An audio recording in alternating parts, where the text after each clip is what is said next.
لا لا، بقولك ايه، خلاص الشغف ضاع، مبقاش فيه شغف لأي حاجة ولا فيه طاقة.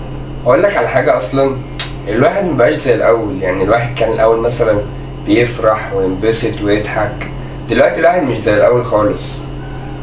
طب بقولك ايه، واللي يرجعلك الشغف؟ يا عم بس كده، ده انا اديله عناية الاتنين. طب بقى تعالى شوف الفيديو وهتشوف الفرق بنفسك.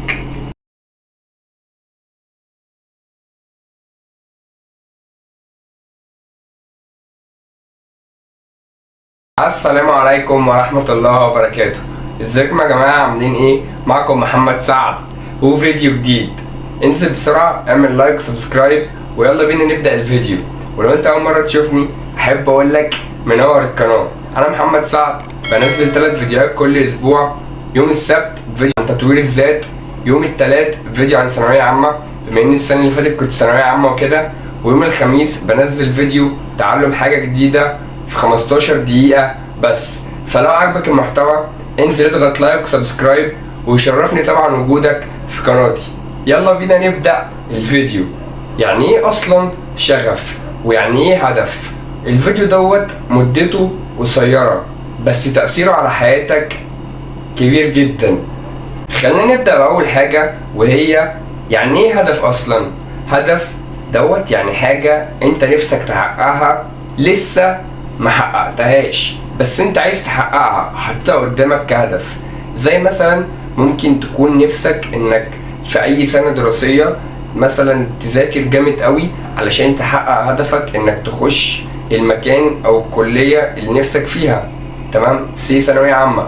ممكن يكون في شغلك عايز تجتهد على نفسك علشان تحقق هدفك، واللي هو تترقى ومثلا تبقى افضل في شغلك. ممكن هدفك انك تجمع فلوس علشان تجيب مثلا عربية. ممكن هدفك انك تبقى شخص ناجح، وهكذا. هدفك، الاهداف كتير جدا مش هينفع نقولها في فيديو واحد. تمام، بس الفكرة يعني ايه هدف؟ هدف يعني حاجة نفسك تحققها بس لسه ما حققتهاش. حلو جدا. طب وانت بقى بتحقق الهدف ايه الحاجة اللي بتحركك، او ايه الحاجة اللي بتكون كده ايه زي وقود في الرحلة بتاعتك؟ هنا بقى جينا لدور الشغف. حلو جدا. طيب يعني ايه شغف؟ يعني الحاجة اللي بتحركك اتجاه الهدف بتاعك. حلو.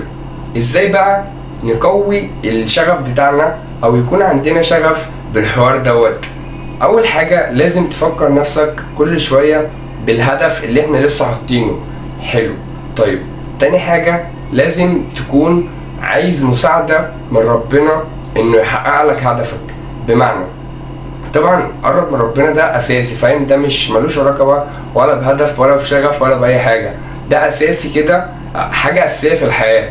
بس الفكرة وانت بتصلي ادعي ربنا، يا رب انا نفسي مثلا احقق الهدف ساعدني ان انا اوصل له. صدقني هتلاقيه بيساعدك احسن من افضل انسان ما هيساعدك. حلو جدا. طيب تالت حاجة لازم تكون عارف ان الموضوع مش هيبقى سهل، مش هيبقى وردي، لازم يبقى فيه حاجات صعبة كتير، ولازم تكون متقبل الصعب قبل السهل. يعني انت لازم تكون عارف كده حاجة في دماغك ثابتة، ان الموضوع علشان احقق اي هدف ايا كان ايه لازم الموضوع فيه تعب، فاهم؟ مش هقولك بقى بس الموضوع بسيط وان شاء الله هتقدر تحققه، بس انت بس اشتغل عليه ربع ساعة كل يوم وهتبقى جامد قوي فيه. الكلام ده مش حقيقي طبعا، لازم تبذل مجهود كبير وتدي وقت كبير علشان تحقق اي هدف انت عايزه. طيب بس الواحد يعني ما كانش الفترة اللي فاتت كده او الفترة ديت ما كانش زي الاول ومش مبسوط وبتاع. بص الحاجات ديت ليها اسباب كتير جدا، بس سيبك من الاسباب، نخش على حل الحوار. اقول لك قرب من ربنا. في ناس هتقول لي مثلا ايه، طب ما هو انا الكلام يعني في طب نفسي وبتاع والكلام ده، انا متفق معاك جدا، بس انا بقول لك لو انت حالتك عاديه متاثر مثلا بالاحداث اللي احنا فيها وهكذا، فانت ممكن تعمل الحاجات اللي هقول لك عليها هتظبط معاك. لكن لو الموضوع صعب معاك ففي طب نفسي، وانا بحترمه جدا جدا، وده طبعا علم يعني احنا كلنا فاهمينه وعارفينه وعندنا وعي كبير بيه. لكن لو حاجه عاديه فانت اعمل اللي انا بقول لك عليه والدنيا هتظبط معاك. قرب من ربنا طبعا، ده اساسي. ما تمسكش التليفون كتير، ما تسمعش اغاني حزينة كتير، ما تفضلش تفكر نفسك بالدايرة الحزينة اللي انت كنت فيها. بمعنى لو انت مثلا كنت واقف في مكان وفي فايب بنت كلب حزينة، حزن انت مش متخيله، ومثلا ايا كان ابعد عن الحوار ده المكان اللي كنت زعلان فيه ابعد. مثلا بتسمع اغنية كل ما تسمعها تعيط، امسح الاغنية ديت ما تسمعهاش تاني خالص، وهكذا. هتلاقي الموضوع يظبط معاك واحدة واحدة. وركز على اهدافك وركز على الهدف اللي انت محدده بالتحديد. هتلاقي الموضوع، واما تسيب التليفون اصلا وتبدأ تركز فيه، هتحس اللي هو انت بتعمل حاجة، انت شغال عشان حاجة، فهتلاقي الموضوع واحدة واحدة بيظبط معاك. وقبل ما اقفل الفيديو طبعا احب ادعم اهل فلسطين وندعي لهم كلنا ان ربنا ينصرهم في الايام الصعبة اللي هم عايشين فيها.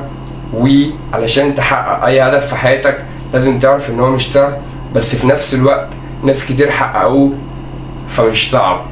وبس كده، يا ريت لو عجبك الفيديو انزل اعمل لايك سبسكرايب. اللقاء في فيديو اخر، سلام.